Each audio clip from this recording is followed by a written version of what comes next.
mengenai LGBT. Jadi Pastor Stephen ingin menegaskan bahwa bisa, Pastor. Orang bisa dipulihkan. 100%. Bisa kembali ke kodrat yang Tuhan tetapkan. Yes. Apakah itu ada buktinya, Pastor? Ada. Sekian waktu lamanya filosofi yang menyatakan bahwa hidup itu seperti roda telah menjadi dasar keyakinan dari banyak orang percaya, sehingga rasa lelah, frustasi, kecewa, dan berbeban berat telah dianggap hal yang wajar untuk dialami. Jika itu yang menjadi dasar keyakinan, maka dampak hidup seperti apa yang akan dihasilkan?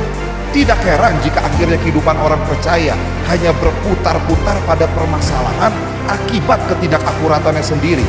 Bukankah Tuhan telah menetapkan kehidupan orang percaya terus naik dan tidak pernah turun, bahkan menjadi saksi dari kedahsyatan dan kebesaran Tuhan? Saat Roh Kudus tercurah, maka keberadaan kita akan menjadi senjata kebenaran untuk menghancurkan segala pekerjaan iblis di atas bumi ini. Bagaimana wujud konkret dari cara Tuhan melatih diri kita yang merupakan makhluk roh, dan bagaimana cara kita bekerja sama dengan Roh Kudus untuk dibangun menjadi alat di tangannya? Mari temukan jawabannya di Ruang Tyrannus, The Room of Revivalists and Reformers.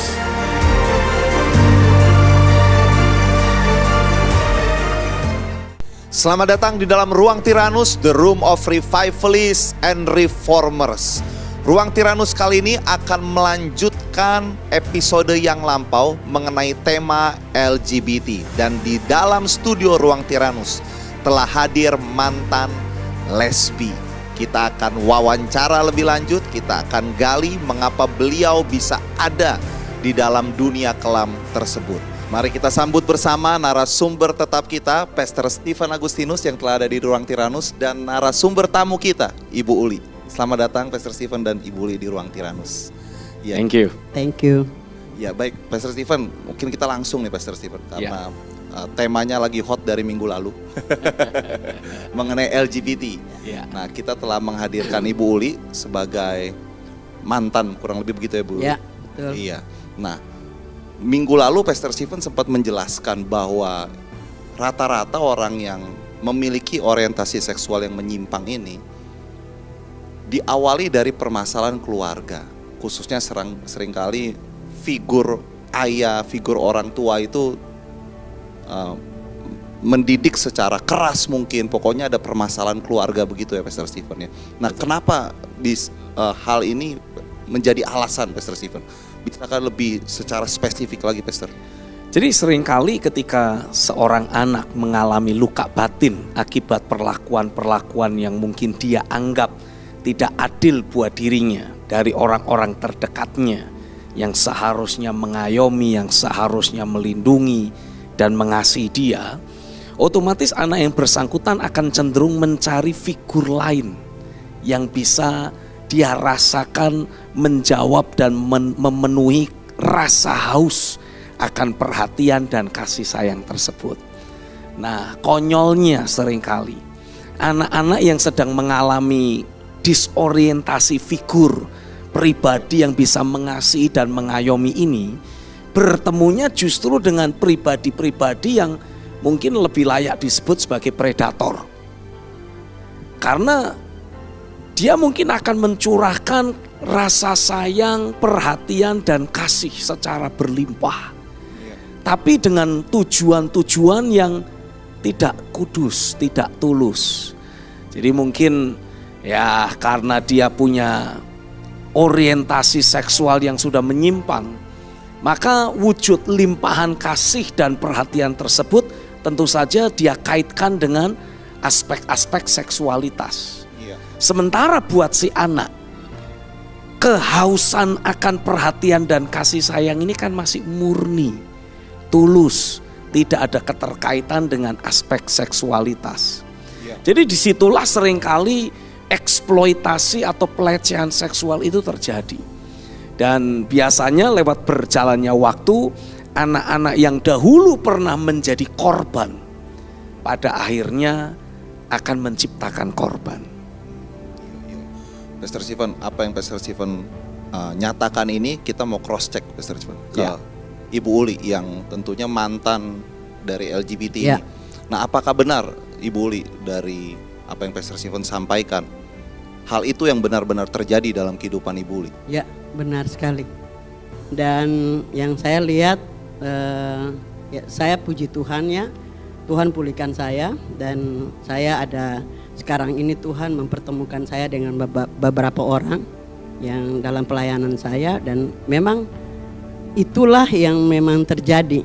Ya, kalau saya mau cerita dari diri saya sendiri, saya tuh dari kecil, saya lahir, ayah saya itu meninggal saya umur 3 bulan. Jadi saya tidak punya figur bapak, dan ibu saya menikah lagi.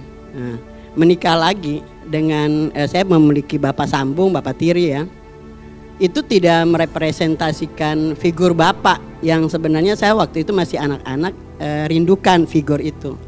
Tapi saya diperlakukan begitu rupa, ya, saya dipukul, saya sampai pernah mau diperkosa sampai seperti itu oleh bapak tiri saya ini. Dan itu membuat jiwa saya tuh berontak.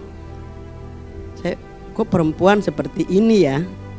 Mama saya juga sering dipukulin sama bapak tiri saya. Saya melihat bahwa ini perempuan kok dianiaya seperti ini. Jadi akhirnya saya timbul ada satu dari situ ya, saya nggak tahu dulu kan, kita nggak tahu pekerjaan iblis, pekerjaan ini, tapi akhirnya tumbuh sesuatu yang saya mau jadi laki-laki aja deh, mau lebih kuat. Saya harus kuat, hidup harus kuat, tidak boleh saya kalah dengan orang ini gitu. Akhirnya timbullah keinginan yang saya ingin jadi laki-laki. Jadi dari kecil itu kalau main boneka-bonekaan, kan kita di kampung kan biasa begitu ya. Saya tuh nggak mau jadi ibu, saya harus menjadi bapak. Kalau saya tidak menjadi bapak, saya nggak mau main. Jadi dari kecil ya sekitar 5 tahun sampai 7 tahun itu udah punya penyimpangan seperti itu. Jadi Ibu Uli orientasi seksualnya ini menyukai sesama jenis. Sesama jenis. Akhirnya saya lebih saya pengen rangkul, memprotek ini perempuan ini gitu, kayak ada perasaan seperti itu, karena saya nggak mau diperlakukan seperti saya, laki-laki memperlakukan saya nggak mau seperti itu. Jadi saya merangkul. Nah dari kecil itu sudah timbul ada orientasi seksual yang menyimpang itu dari kecil. Dari semenjak dialami perlakuan buruk itu iya. Ya? Dari kecil, dari umur 5 tahun, 7 tahun tuh saya sudah SD itu tuh saya sudah lakukan itu. Berapa tahun Ibu Uli mengalami keterikatan dalam orientasi seksual yang menyimpang ini? Puji Tuhan saya berubahnya itu pas saya umur 40 tahun. Jadi pas 40, jadi dari waktu saya kecil itu sampai umur 40 tahun itu 33 tahun kurang 33 lebih. tahun ya, kurang lebih segitu. Saya terikat dengan kehidupan lesbian. Waktu saya di daerah ya mungkin ruang gerak saya kurang bisa ini, karena ya di daerah itu kan belum banyak. Tapi waktu tahun 1984 saya dibawa sama kakak saya ke Jakarta. Saya kerja di satu perusahaan. Di situ saya menyukai seseorang perempuan, dan orang itu bisa menyukai saya juga. Kayak langsung connect. Akhirnya gitu connect gitu. Seperti apa yang saya rindukan waktu saya di kampung itu tidak mendapatkan itu. Setelah saya di Jakarta, kayak terbuka pintu untuk apa yang menjadi keinginan saya itu bisa terrealisasi. Oke. Baik, saya mau tanya lagi ke Pastor Steven. Okay. Pastor Steven di episode minggu lalu itu keke banget Pastor, bahwa ini tuh bukan DNA dan bukan masalah hormon atau seperti apa begitu Pastor Steven. Nah kenapa sih Pastor Steven kok keke, sedangkan udah ada banyak orang tuh yang juga jelas-jelas gitu, ini udah tertulis bahwa diteliti ini DNA. Ya, kalau menurut saya Tuhan tidak akan pernah menciptakan DNA di tengah-tengah. Dia hanya menciptakan pria dan wanita. Nggak ada DNA tengah-tengah. Maksudnya perkembangan zaman gitu, Pastor. Ini kan semua mengalami perubahan. Mungkin saja Tuhan juga bisa mengalami perubahan kan? Tuhan yang kita sembah tidak pernah berubah. Dan dari sejak dahulu sampai selama-lamanya hanya akan ada 2 jenis sosok pribadi manusia di dalam dunia ini, yaitu laki-laki dan perempuan. Kalau misalkan kemudian mulai muncul ada kelompok-kelompok yang mengatasnamakan karena sains dan teknologi merasa punya DNA yang berbeda, saya bisa dengan tegas memberitahukan bahwa itu adalah tipu daya si jahat dalam hidup mereka. Karena pada prinsipnya ketika seseorang mengalami luka batin, orang yang bersangkutan tanpa sadar jadi sangat terbuka, terekspos dengan berbagai macam pekerjaan roh-roh jahat yang juga memiliki niat dan memiliki tujuan untuk merusak gambar Tuhan yang ada di dalam diri manusia. Oke, jadi memang faktor dari roh jahat ini sebenarnya ya Pastor. Yes. Dan juga selain pekerjaan dari roh-roh jahat, saya juga meyakini aspek emosional, aspek kejiwaan, dan konsep berpikir yang dimiliki oleh orang yang bersangkutanlah yang pada akhirnya ikut mendukung, mensupport terjadinya penyimpangan-penyimpangan tersebut. Oh, oke. Saya beralih ke Ibu Uli lagi ya Pastor. Ibu Uli, pernahkah sebelum bertobat ibaratnya seperti itu, sebelum mengalami perubahan di waktu masa-masa seperti itu, lesbian, pernah berpikir bahwa itu DNA? Itu memang sudah dari Tuhan? Ya. Sempat berpikir seperti itu. Lalu apa yang buat Ibu Uli akhirnya bisa meninggalkan dasar keyakinan yang seperti itu, bahwa ini bukan DNA? Akhirnya bisa berubah kan? Sentuhan Tuhan. Hanya Tuhan saja yang bisa mengubah itu. Jadi saya 2002, 2003 itu saya mengalami perjumpaan dengan Tuhan secara pribadi. Dan itu yang membuat saya berbalik. Tapi di dalam saya berbalik itu memang tidak yang 180 derajat langsung berbalik, berubah dan menjadi orang yang kudus, orang yang suci, orang yang tidak berbuat dosa lagi. Dalam perjalanan itu disentuh Tuhan, bukan berarti Tuhan harus terus bekerja di dalam hidup kita tanpa kita juga memposisikan diri kita untuk mengalami perubahan dari Tuhan. Dan kita juga harus bekerja sama dengan Tuhan, bukan menjadi orang pasif, harus aktif. Dan apa yang saya alami, saya setelah 2003 itu saya mengalami perjumpaan dengan Tuhan. Tuhan membawa saya keluar dari tempat di mana saya tinggal, bawa ke satu daerah Jawa Tengah di Jogja. Saat itu Tuhan bawa saya ke sana, ketemu dengan seorang hamba Tuhan dan saya dibawa ke sana. Itu setiap hari, itu puji Tuhan di kamar saya itu tuh ada kaca. Iya. Kaca besar yang ada di kamar saya, dan saya harus tiap hari itu memperkatakan, deklarasikan, harus membalikan. Nah, itu cara untuk membalikan pemikiran yang tadinya berpikir yang itu DNA itu harus Uli, kamu itu perempuan. Lihat diri kamu. Maaf, saya sampai harus buka baju semua, saya harus mesti melihat satu-satu. Kamu lihat kan? Tuhan menciptakan kamu sempurna. Perempuan. Saya terus bicara dengan orang yang ada di dalam kaca itu. Jadi saya berbicara dengan diri saya sendiri, tapi dengan di kaca saya mesti lihat diri saya bahwa saya itu perempuan. Nah, dari situ Roh Kudus terus tuntun saya. Jadi memang kita harus bekerja sama dengan Roh Kudus. Nggak bisa, oh iya Tuhan ubah saya, diam aja, pasif, nggak bisa. Harus ambil tindakan. Bagaimana caranya? Deklarasi. Bahwa tadinya iblis tanamkan, oh laki-laki, kamu harus maco, kamu harus jadi kuat, kamu harus mesti dibalikan.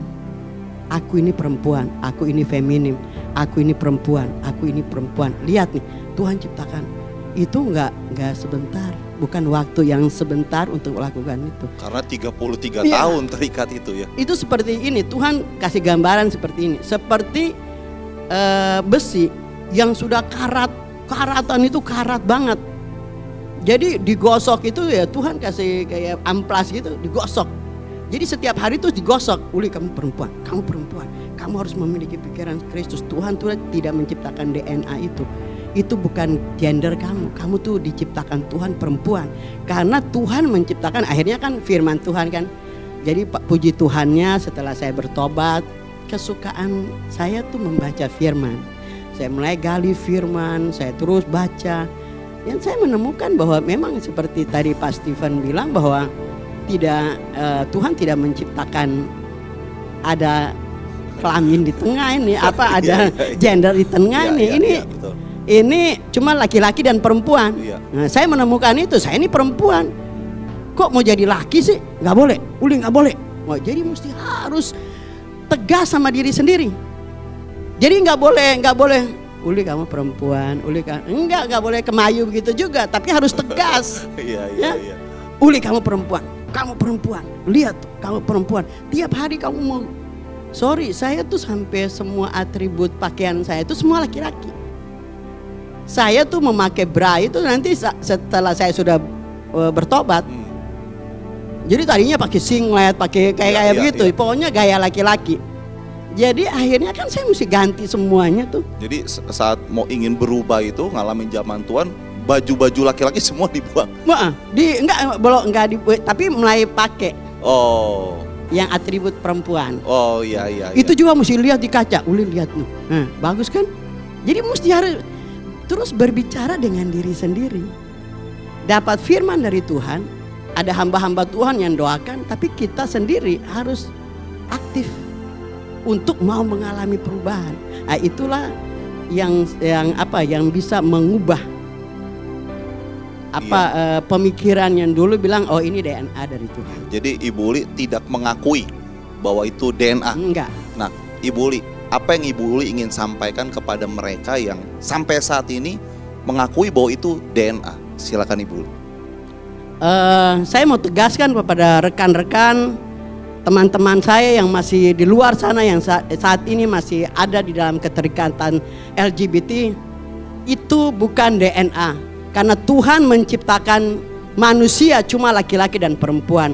Kalau engkau laki-laki, pasti ada tanda-tanda lahiriah itu pasti ada. Kamu punya kumis, punya jenggot, itu pasti ada. Kalau perempuan, setiap bulannya pasti ada dapat mens. Itu adalah tanda lahiriah yang Tuhan berikan. Kita mau jadi laki-laki, kita mau ganti semuanya, itu tidak bisa terganti. Karena apa? Memang itu ciptaan Tuhan. Dan saya berdoa pada saat ini, saya berdoa buat semua rekan-rekannya ada, kalau Tuhan bisa mengubah saya, Tuhan bisa membawa saya sebegitu rupa. Karena saya bekerja sama dengan Tuhan. Ingat, saya bekerja sama dengan Tuhan. Saya tidak pasif. Saya bisa ada sebagaimana saya ada seperti ini dari 2003 sampai 2021 ini sudah 19 tahun. Tuhan terus membentuk saya dari sehari ke sehari. Tuhan itu membentuk saya tuh bukan langsung berubah.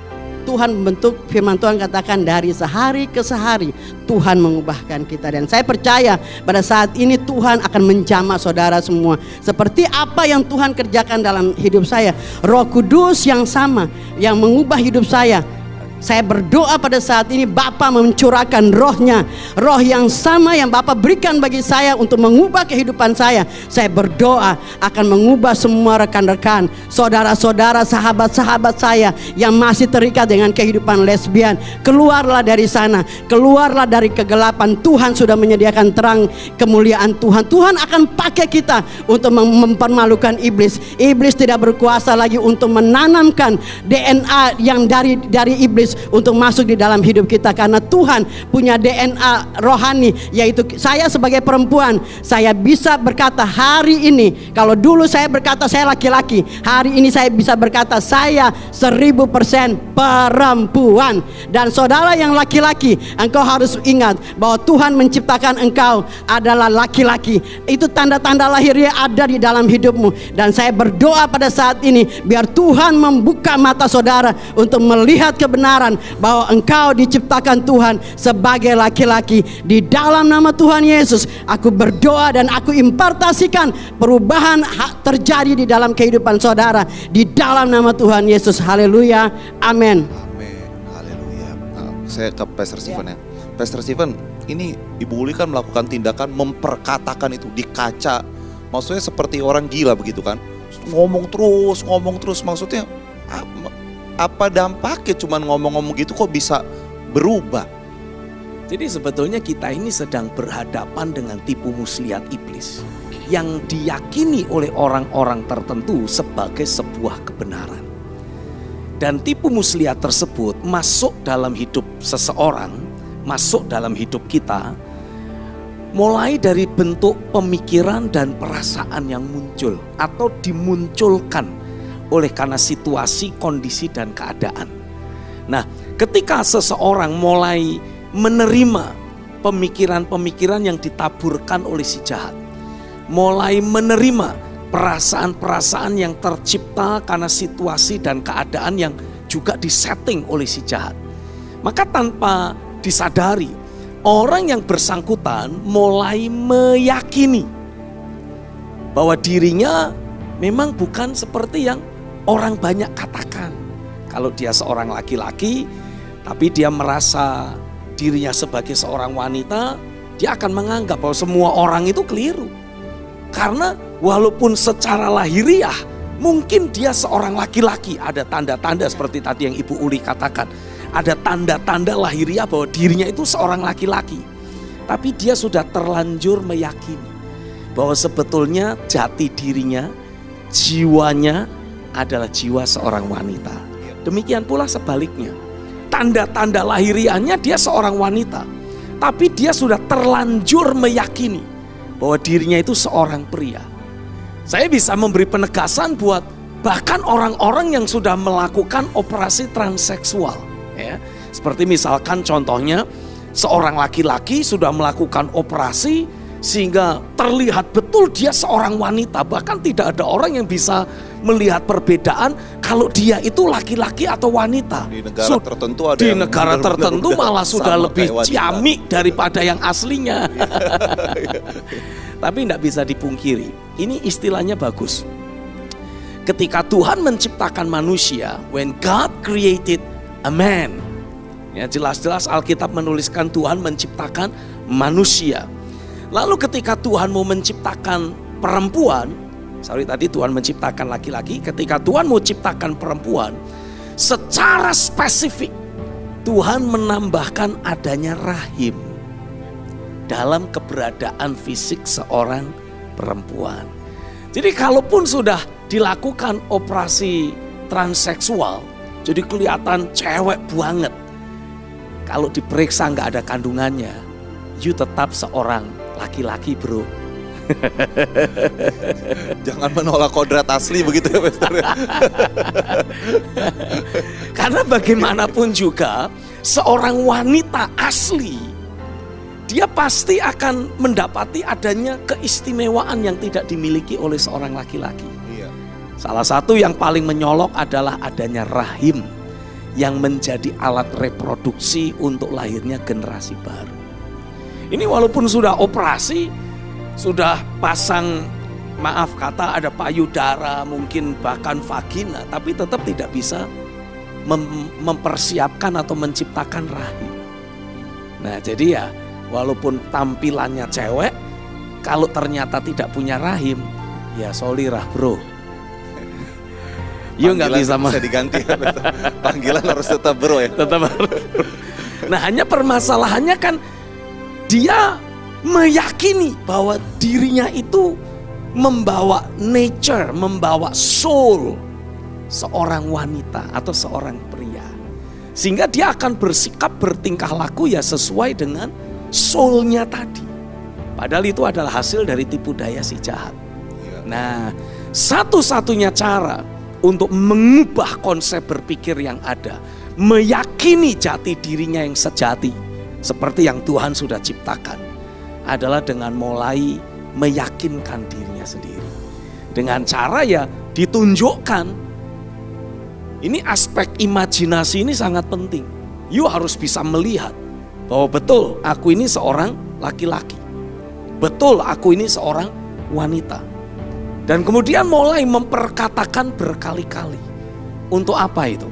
Untuk merombak dasar berpikir, dasar keyakinan keliru yang selama ini sudah terlanjur dia yakini. Ya, maksudnya Pastor Simon, kenapa harus sampai keluar perkataan gitu, Pastor. Kan di dalam hati juga bisa. Kalaupun memang harus keluar perkataan, kenapa harus seperti kayak yang Ibu Uli lakukan? Kayak wah harus ngotot, harus lama begitu. Maksudnya apa fungsinya itu, Pastor? Jadi ketika seseorang sudah terlanjur meyakini bahwa dirinya itu seorang laki-laki, walaupun sebetulnya dia terlahir sebagai seorang wanita atau yang sebaliknya, dasar keyakinan itu sudah terlanjur tertanam di alam bawah sadarnya. Nah, alam bawah sadar seseorang ini memang memiliki kemampuan untuk mengendalikan banyak aspek, termasuk perilaku, termasuk aktivitas hormonal seseorang, dan banyak aspek yang lain. Bahkan jantung dan paru-paru kita pun dikendalikan, dikontrol oleh alam bawah sadar kita. Reaksi-reaksi dan respon kita juga merupakan hasil dari kendali alam bawah sadar yang kita miliki sendiri. Nah, untuk kita membongkar alam bawah sadar kita yang menyatakan, kalau saya ini seorang laki-laki, saya meyakini bahwa diri saya seorang wanita, ya artinya saya harus bongkar dasar keyakinan yang di alam bawah sadar tersebut. Cara satu-satunya adalah dengan kita memperkatakan berkali-kali. Sehingga pada akhirnya apa yang kita perkatakan sambil kita imajinasikan tersebut akan mengedit apa yang selama ini kita yakini. Oh, itu tujuannya. Itu ya, tujuannya. Oh, iya. Nah, iblis pun atau si jahat pun bermain-mainnya di alam bawah sadar itu. Memastikan kita meyakini tipu muslihat dia sebagai sebuah kebenaran yang hakiki. Nah, tidak ada alternatif lain. Ketika jamahan Tuhan datang atas hidup kita, kebenaran firman datang dalam hidup kita, kita harus pakai prinsip firman tersebut untuk membongkar dasar keyakinan yang sudah terlanjur tersimpan, berfungsi dan mengendalikan seluruh kehidupan kita yang letaknya di alam bawah sadar tadi. Begitu apa yang ada di alam bawah sadar berubah, diselaraskan kembali dengan kebenaran, kemerdekaan pun terjadi sepenuhnya. Itu walaupun prosesnya nggak sebentar ya, Pastor ya? Memang prosesnya tidak sebentar. Prosesnya butuh waktu.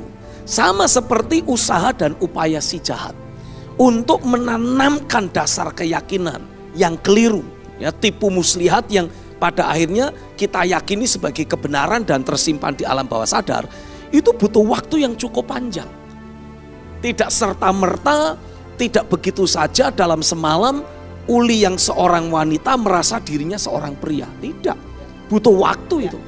Dan sepertinya dari satu peristiwa ke peristiwa lain, itu seperti sengaja dikait-kaitkan oleh si jahat untuk memberi bukti-bukti, data-data, fakta-fakta yang menegaskan kamu itu laki-laki.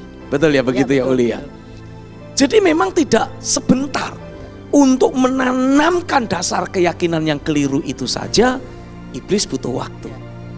Jadi untuk kita membongkarnya, ya wajarlah kalau kita juga butuh waktu. Jamahan Tuhan memang sudah terjadi dalam hidup kita, tapi harus terus kita maintain, harus terus kita jagai, harus terus kita responi dengan tepat. Yaitu tidak menjadi pasif, tapi terus memperkatakan dengan aktif, memperkatakan dengan tekun. Sehingga kita betul-betul mendapati segala aspek yang masih menjadi apa istilahnya dipengaruhi oleh tipu daya si jahat itu rontok sepenuhnya. Iya. Gitu kira-kira. Contoh misalkan kalau kita ini seorang laki-laki yang merasa diri kita wanita, biasanya mulai kepengen pakai baju-baju wanita. Nah ini kita harus terus memperkatakan kebenaran sampai betul-betul dalam diri kita sudah tidak muncul lagi keinginan untuk bersolek, Iya. keinginan untuk pakai baju-baju wanita atau yang semacam itu. Tidak ada lagi keinginan, bukan yang masih terus bergumul. Kalau lihat baju apa yang bagus, wah kita kepengen, walaupun tidak bisa dipakai di mana-mana, ya tetap aja dibeli. Ngakunya buat istri katanya. Tapi nanti sementara semua lagi pergi, istri lagi tidur atau lagi pergi, dia pakai, dia coba di depan kaca. Enggak, bukan yang seperti itu. Iya. Sampai betul-betul tidak ada lagi sisa-sisa yang menyatakan bahwa tipu muslihat iblis itu masih ada dalam hidup kita. Sampai sedemikian rupa ya. Harus sampai sedemikian rupa. Iya. Dan itu bisa. Tanpa harus bergumul, tanpa harus mengalami pergulatan batin. Karena Alkitab menegaskan, kalau engkau mengetahui kebenaran, engkau bertemu dengan kebenaran, kebenaran itu akan memerdekakan engkau. Amin, amin, amin, amin. Baik Pastor Simon, saya tanya lagi ke Ibu Li. Ibu Li, dalam proses terus memperkatakan firman, memperkatakan keyakinan yang benar, ada tidak di satu masa Ibu Uli sepertinya saya mau kembali lagi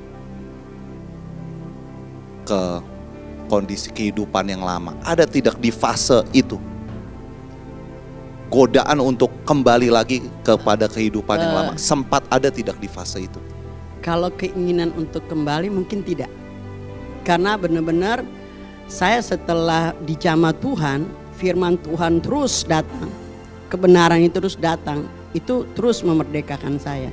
Cuma keinginan itu, keinginan kayak lihat orang gitu, lihat perempuan cantik suka, maksudnya masih ada ketertarikan gitu. Iya. Tetapi untuk kembali ke sana sih udah nggak kepengen, sudah nggak Iya. kepengen sama sekali, karena memang Roh Kudus itu tuh bekerja nggak separuh-separuh atau dia nanti dia pergi nanti balik lagi, enggak.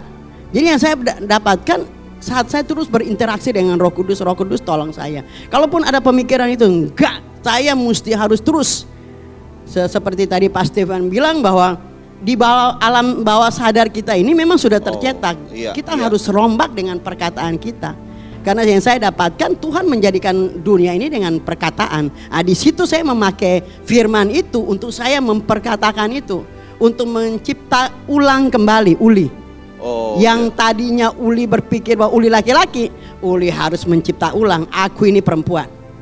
Dan apapun, saya bilang apapun orang mau bayar saya berapapun, itu saya tidak akan kembali ke sana. Jadi Ibu Uli tadi sempat mengatakan bahwa keinginan itu sudah tidak ada lagi. Untuk kembali ya. Untuk kembali. Tapi perasaan untuk seperti tertarik dengan wanita cantik itu terus Ibu Uli Masih patahkan, ada. tapi kan terus Iya. dideklarasikan tidak. Nah, begini Pastor Stephen, saya tanya kok bisa keinginannya kok nggak ada gitu Pastor Stephen untuk kembali? Maksudnya seluar biasa itu Tuhan bekerja sampai udah nggak ada lagi keinginan untuk kembali. Tapi Ibu Uli ya rasa tertarik ada, cuman itu terus dipatahkan. Nah, bagaimana membedakannya ini, Pastor? Ya, kita bersyukur dengan apa yang Tuhan kerjakan dalam hidup Uli ya. Karena betul-betul dia cabut sampai ke akar-akarnya. Saya percaya hal itu disebabkan karena faktor pribadi dari Uli sendiri yang ingin melakukan hal yang benar. Kecenderungan hatinya. Kecenderungan hati itu ada dalam dirinya. Sudah alami perubahan ya, Pastor ya? Dari yang jahat ke yang Iya. benar. Karena ada juga orang-orang tertentu yang masih terus struggle. Ada juga orang-orang yang masih terus bergumul. Sudah melakukan perjalanan untuk masuk ke jalan perubahan sampai di titik tertentu dia masih suka lihat-lihat, tengok-tengok ke belakang.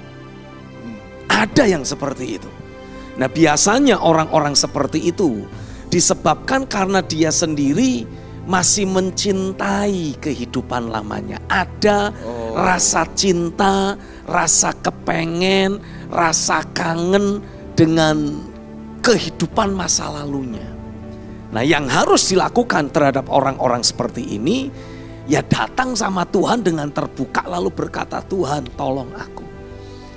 Aku masih terus mendapati adanya godaan untuk kembali ke hidup yang lama. Beri aku anugerah-Mu untuk bisa tetap bertahan dalam kebenaran. Rubah nature hidupku, rubah kecenderungan hatiku, sehingga aku betul-betul tidak pernah lagi menginginkan kehidupan lamaku. Nah, saya percaya kalau orang-orang yang masih bergumul untuk betul-betul lepas 100%, memiliki perjalanan hidup yang drastis dan dramatis berubah, tapi sering mengalami godaan untuk kembali ke hidup lama. Kalau dia berdoa, dia meminta Tuhan sungguh-sungguh untuk terjadinya perubahan dan perombakan yang drastis dan dramatis. Saya percaya Tuhan pasti dengar. Tuhan tidak akan membiarkan engkau terus bergumul dan bergulat, merasa engkau sedang terus menyakiti jiwamu sendiri. Karena mendapati tipu muslihat iblis itu masih terus berbicara. Loh, kamu itu kan wanita.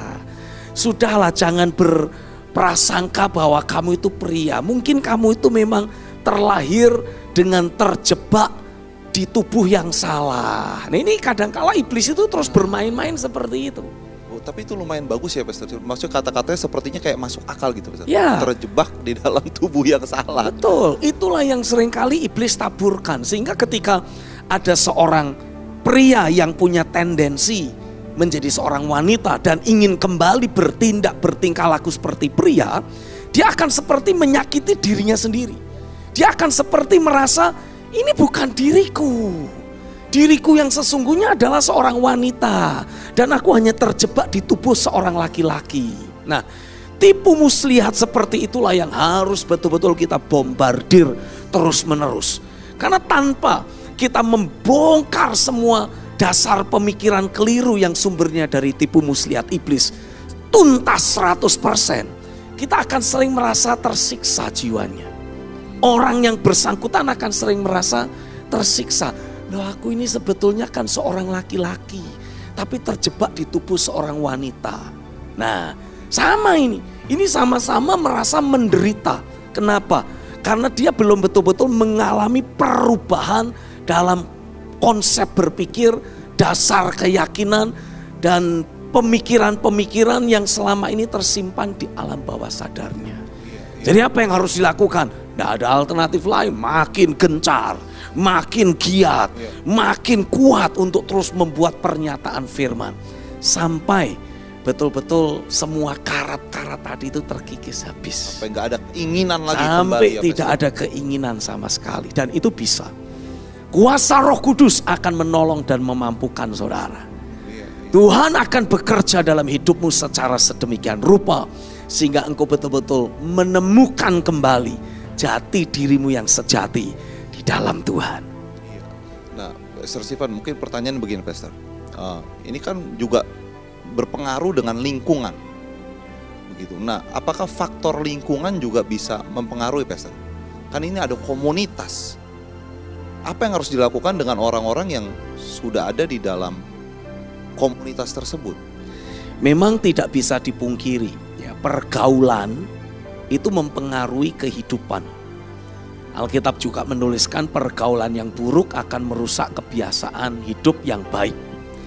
Ya, kalau kita menyadari saya ini seharusnya seorang laki-laki, tapi kok perilakuku seperti perempuan dan komunitasnya juga bukan komunitas yang tepat. Ya, saya harus dengan tegas berani keluar dari komunitas. Apakah itu yang Ibu Uli lakukan juga? Seperti tadi saya katakan di awal bahwa Tuhan membawa saya dipindahkan dari pergaulan di sini dan dipindahkan ke satu tempat. Nah, disitulah Tuhan proses di sana. Jadi mesti harus keluar, benar-benar keluar. Nggak boleh ada di situ. Nah, setelah semuanya sudah Tuhan lihat, oh ini sudah bisa kembali, Tuhan kembalikan lagi saya di tempat di mana saya ada. Tapi sudah tidak ada lagi kecenderungannya.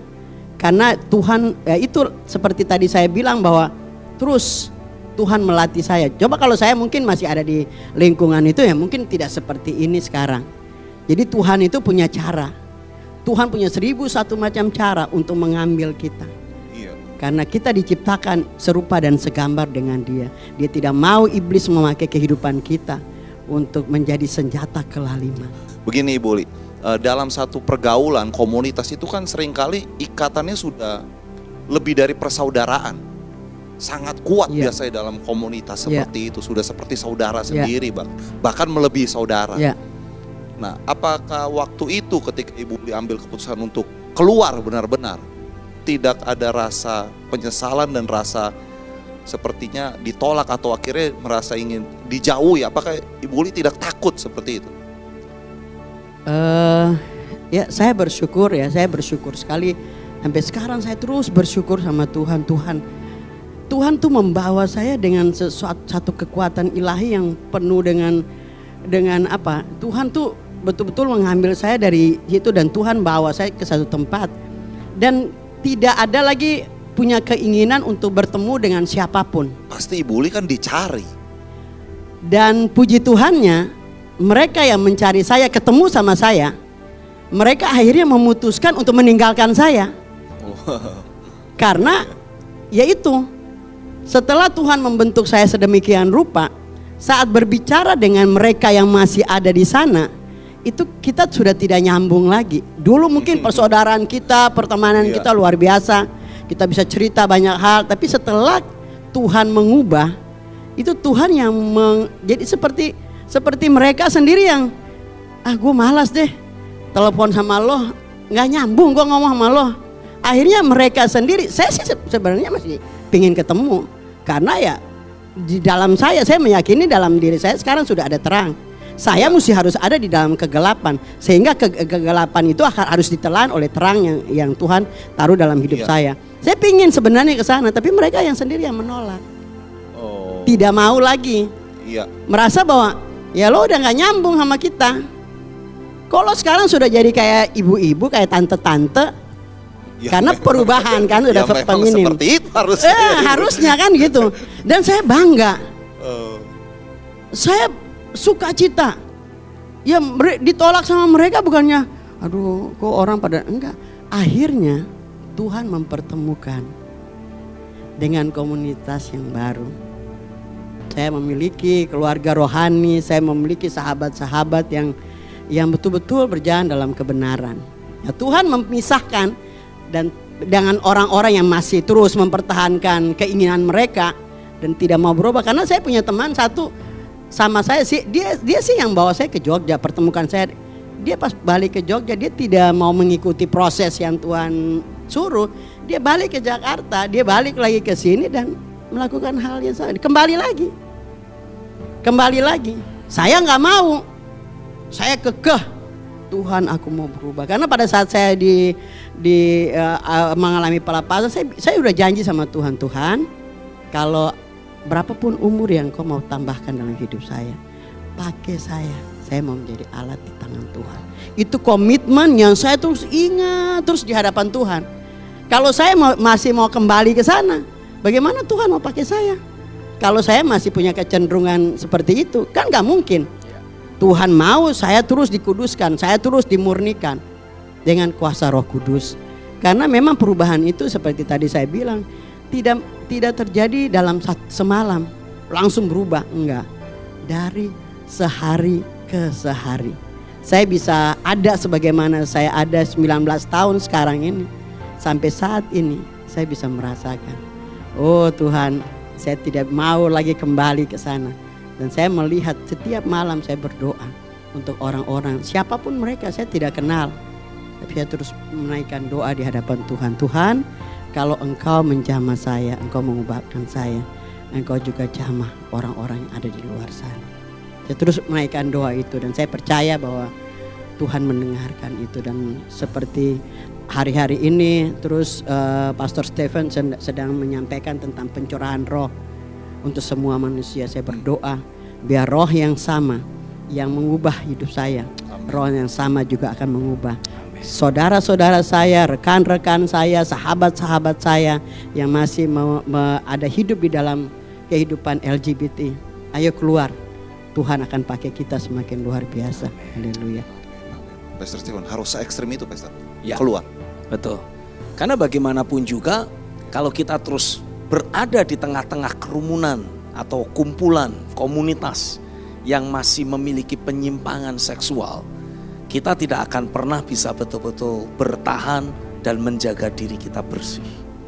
Tapi sekali perubahan itu sudah sedemikian ekstrim terjadi dalam diri kita, kalau kita mau kembali ke sana untuk menjadi sarana yang Tuhan pakai menolong saudara-saudara yang lain mengalami perubahan, silahkan.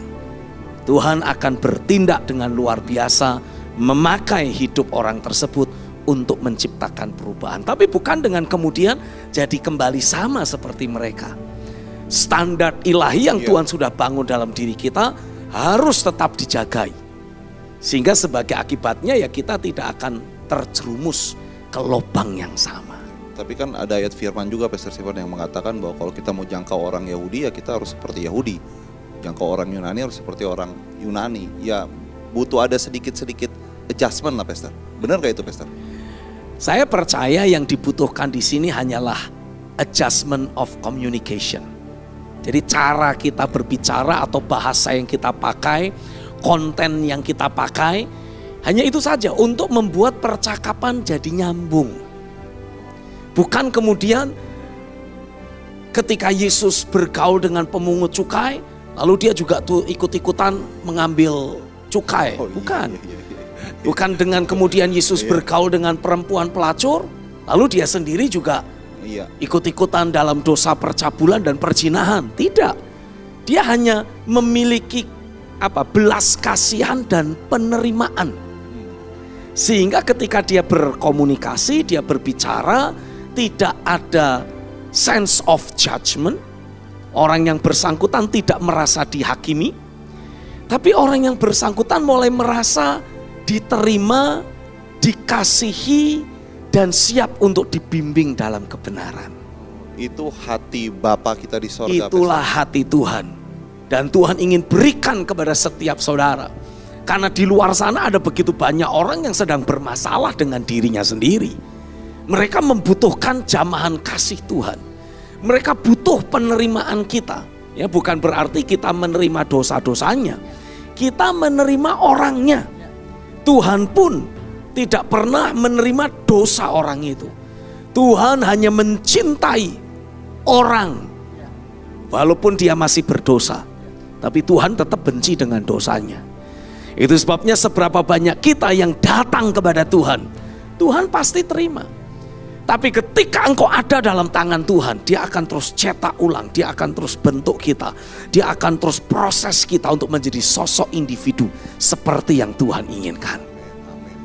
Pastor Stephen, saya rasa di akhir episode ini Pastor, sepertinya ada dorongan untuk mendoakan Pastor. Mereka yang saat ini tuh mengalami terikat oleh LGBT ini Pastor. Maukah Pastor Stephen mendoakan? Dengan senang hati, mari kekasih Tuhan.